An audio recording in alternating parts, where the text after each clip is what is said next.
நம்மள ஒருத்தவங்க தப்பாக ஜட்ஜ் பண்ணிட்டாங்க அப்படின்னு நினச்சி ஃபீல் பண்ணுறீங்களா? உங்களுக்காக ஒரு விஷயம் சொல்கிறேன், நல்லா கேளுங்க.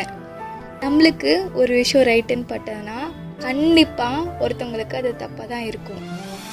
இதுவே அவங்களுக்கு ரைட்டாக இருந்தால் நமக்கு ரைட்டாக இருக்கணும்னு அவசியம் கிடையாது, இல்லைங்களா? ஸோ இதில் எதுங்க ரைட்டு புரியலையா? உங்களை தப்புன்னு ஜட்ஜ் பண்ணுறாங்க பார்த்தீங்களா, அவங்க சொல்கிறது கரெக்டாக, அப்படி இல்லை நான் தான் ரைட்டு அப்படின்னு நீங்கள் நினைக்கிறீங்கள, இது ரைட்டா? சிம்பிளாக சொல்லணுன்னா உங்களுக்கு கரெக்டாக பட்டது எனக்கும் ரைட்டாக படணும்னு அவசியம் கிடையாது, இல்லைங்களா? உங்கள் பாயிண்ட் ஆஃப் வியூவில் கரெக்டாக இருந்ததுன்னா என் பாயிண்ட் ஆஃப் வியூவில் தப்பாக தான் இருக்கும். இப்போ என் பாயிண்ட் ஆஃப் வியூவில் ரைட்டாக இருந்தால் உங்கள் பாயிண்ட் ஆஃப் வியூவில் ஆப்வியஸ்லி தப்பாக தான் இருக்கும், இல்லைங்களா?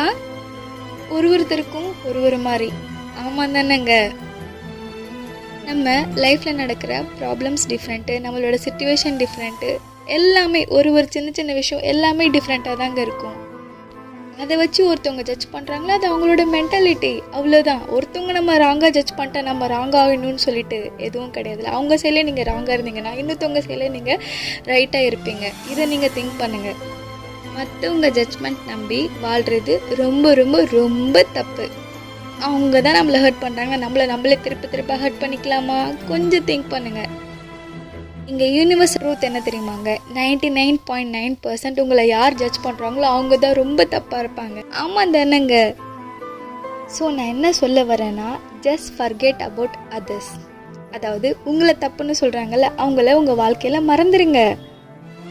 உங்களுக்கு எது ரைட்டுன்னு தோணுதோ அதில் உங்கள் ஃபோக்கஸை கொண்டு போய் அதை நீங்கள் கரெக்டாக பண்ணுங்கள். யாருக்காகவும் எதுக்காகவும் நீங்கள் ஹர்ட் ஆகாதீங்க, சஃபர் ஆகாதீங்க. சிம்பிளாக சொல்லணும்னா, no one is right, no one is perfect in this world. இதை கொஞ்சம் திங்க் பண்ணுங்கள், புரியும்.